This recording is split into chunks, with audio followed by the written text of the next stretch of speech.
Hello everyone, I hope you're having a great day. Today we're diving into a powerful moment.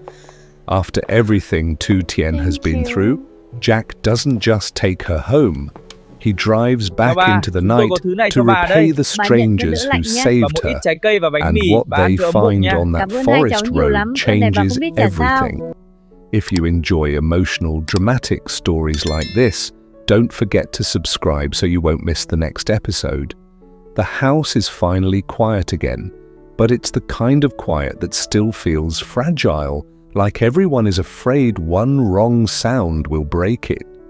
Tu Tien sits on the edge of the bed with a blanket around her shoulders, eyes swollen from crying, hair messy from the wind and the long night. Jack kneels in front of her, holding both of her hands like he's afraid she might disappear if he lets go. "You're safe," he says, voice low. "You're here. That's all I care about right now." Tu Tien tries to smile, but her lips tremble. "I didn't want you to worry like this." Jack lets out a breath that sounds half like a laugh and half like something breaking. "You don't get to decide that alone." In the next room, little Anna babbles softly on her mat.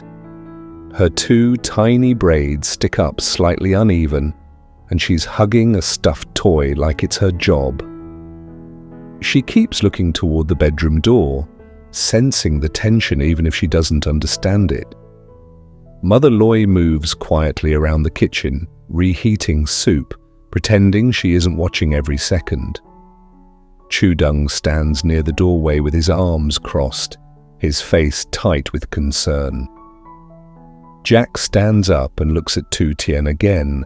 His eyes are gentle, but there's a firmness in them now, something that wasn't there before, the fear. "We're going to the city hospital," he says. Tu Tien's whole body reacts like he just said something terrifying. "No, Jack, please, I'm fine now, I just need sleep." Jack shakes his head. "You are not fine. You were out there alone in the cold. You've been hiding symptoms, and you're still trying to act like it's nothing." Tu Tien presses her palms to her forehead. "It's expensive. It's tests and medicine and time. You have the contract and the inspections and everything with Min Hung." Jack cuts her off, gently. "Stop. Look at me." She looks up, and he lowers his voice so it doesn't sound like anger, only truth. "If the contract collapses, we rebuild. If you collapse, I don't know what I become." Tu Tien's eyes fill immediately. She glances toward the living room, where Anna makes a small sound, and she swallows hard.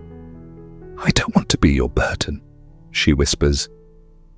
Jack steps closer and rests his hand on her head like he's steadying her. "You're not a burden, you're my wife." For a second, Tu Tien's face tightens like she's going to fight him again. Then her shoulders slump. The fight drains out of her, replaced by pure exhaustion. "Okay," she says, barely audible. "But, just this once. Don't tell anyone at your company. Not yet." Jack doesn't promise that. He only nods once and says, "First, we get answers." He turns toward the living room. "Mum, can you watch Anna for a few hours?" Mother Ly doesn't hesitate. "Go, I'll stay with her." Anna sees Jack grab his jacket and instantly toddles over, arms up, demanding to be included. Jack lifts her, presses a kiss to her cheek, and Anna pats his face like she's checking he's real. "We'll be back soon," Jack tells her. "Be good for Grandma." Anna babbles something that sounds like a protest. Tu Tien stands slowly, swaying for a second. Jack's arm moves around her waist before she can pretend she isn't dizzy. She forces a small smile at Anna, trying to keep the mood light. "Mommy is just going to see the doctor," she says softly. "You stay here and play." Anna's eyes follow her mother with a seriousness that doesn't belong on a 15-month-old face. A few minutes later, Jack is driving. His car cuts through the cold air, headlights washing over empty stretches of road. Tu Tien sits in the passenger seat with her hands folded in her lap, trying to look calm. But Jack keeps glancing at her the way someone watches a candle in the wind. "You're quiet," he says. Tu Tien stares out at the dark fields. "I'm thinking." "About what?" "About how fast life can flip," she whispers. "One moment we're home, the next I'm gone, then I'm back, and now you're driving me to the hospital like we're running out of time." Jack grips the steering wheel a little tighter. "Because I don't want to run out of time." Tu Tien swallows. "Jack, if it's something bad..." "Don't," he says immediately. "We're not writing the ending in the car." She nods, but her eyes shine in the dashboard glow. When they reach the hospital, the bright lights and the smell of disinfectant hit them like a wall. It's busy, even at this hour. Patients in plastic chairs, nurses moving fast, families speaking in tired whispers. Jack handles the registration like he's done it 100 times, voice steady, questions answered clearly. Tu Tien sits while he fills forms, and for the first time, she looks small, not weak, just worn down.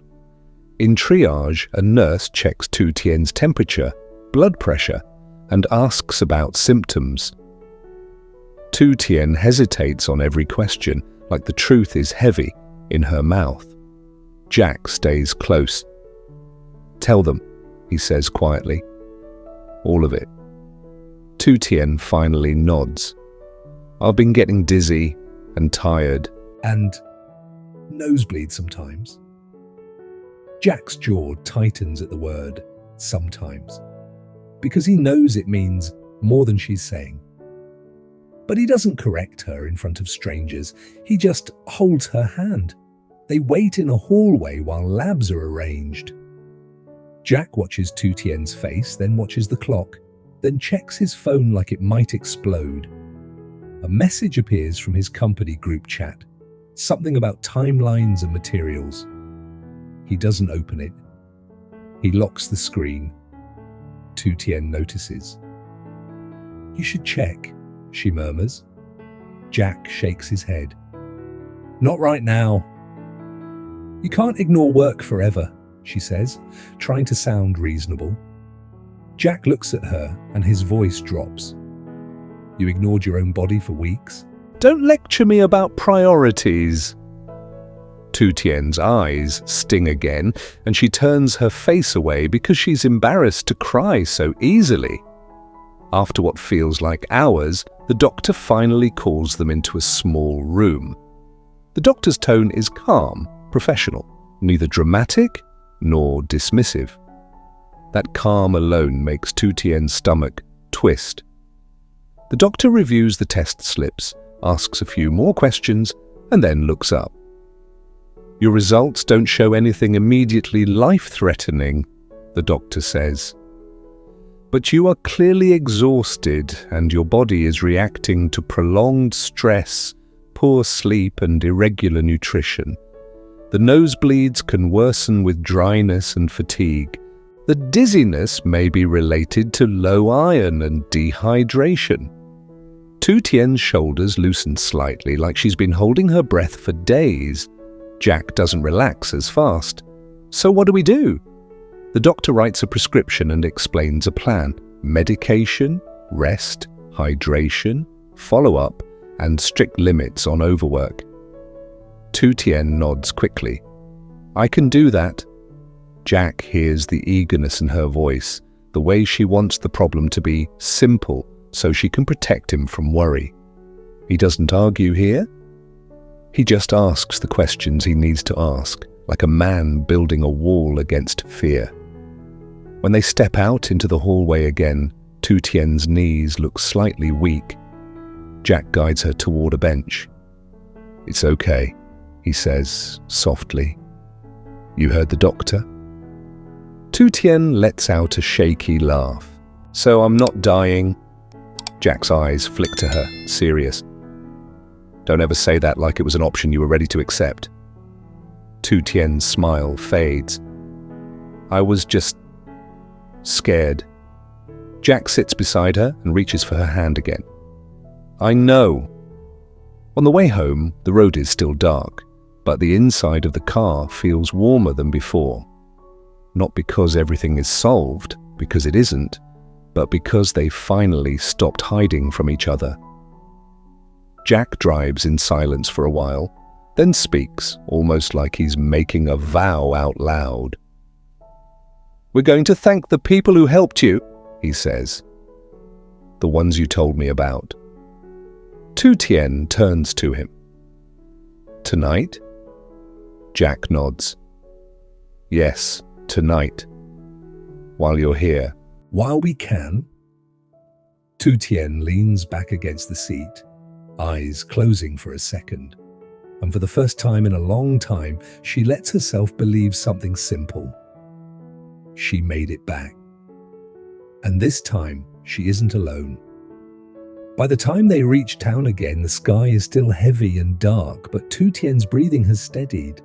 The prescription is folded in Jack's pocket like a small piece of proof that tonight didn't end in disaster. Jack doesn't drive straight home. Instead, he slows at the first familiar intersection and turns the wheel toward the main road, the one lined with late-night food carts and early morning vendors who set up before sunrise. Tu Tien notices immediately. Where are we going? Jack keeps his eyes on the road. To say thank you, properly. Tu Tien's fingers tighten around the edge of her coat. Jack, it's late, and you don't need to spend money. I'm not spending, he says gently. I'm returning. She goes quiet, because she knows that tone. It's the same tone he uses when he's already decided, when arguing would only make him sad. A few minutes later, Jack pulls over near a small stretch of sidewalk where a streetlight buzzes faintly overhead. The road is empty enough that their headlights paint the pavement like a pale ribbon. There, Jack says. Tu Tien follows his gaze and her expression changes.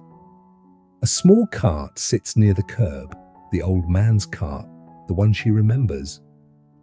It's not fully open now, just parked and covered with a tarp, as if the owner stepped away to rest for a moment. Even so, the smell of roasted sweet potatoes still seems to cling to the air, like warmth trapped in memory. Tu Tien swallows hard. He was kind to me. I know, Jack says. He opens the back seat and takes out a bag Mother Loy had packed earlier. Fruit, a few simple snacks and some warm bread. He also pulls out a small envelope he prepared on the way home from the hospital. Tu Tien watches him, eyes wide. What is that? Jack doesn't answer right away. He walks to the cart, crouches, and carefully places the fruit and bread in a clean corner where it won't fall. Then he takes a piece of paper from his wallet and writes slowly under the streetlight. His handwriting is neat, deliberate, like he's drafting a contract, except this contract is made of gratitude. He presses the note flat against the cart and tapes it down so the wind won't steal it. Tu Tien leans closer, reading. It isn't long, just a few lines, plain and sincere. A thank you, an apology for not finding the man sooner, a promise that if the old man ever needs help, he can call. Jack adds his phone number at the bottom. Then he slides the envelope beside the fruit and covers it lightly so it won't be obvious from the street. Tu Tien's eyes shimmer. Jack, you didn't have to. Jack stands and exhales. Yes, I did. If a stranger helped my wife survive a night like that, I don't want to walk past it like it was nothing. Tu Tien's voice drops to a whisper. I was ashamed.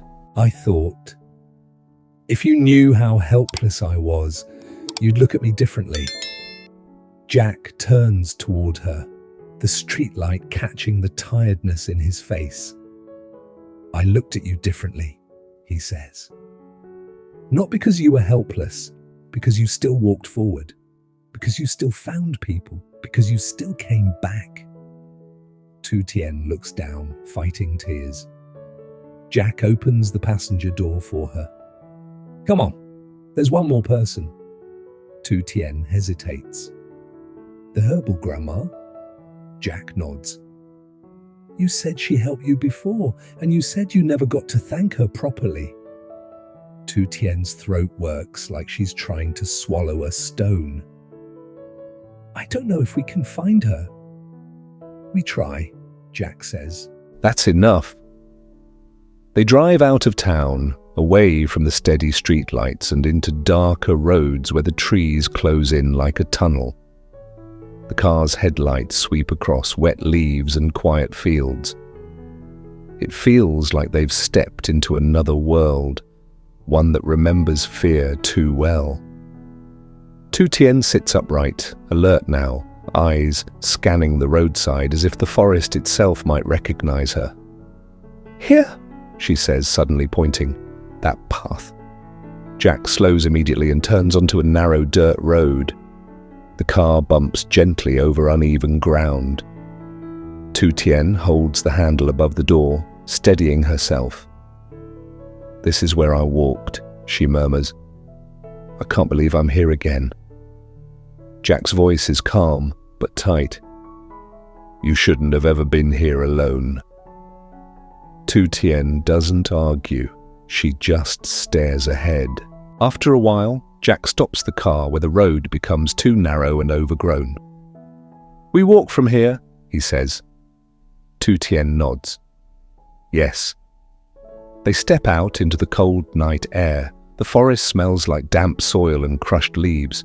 Somewhere far away, an owl calls once, then goes silent. Jack takes the fruit bag again, this time heavier, because Mother Loy added 2 new warm jackets. He slings the bag over his shoulder like he's carrying something precious, not just gifts. Tu Tien steps carefully beside him.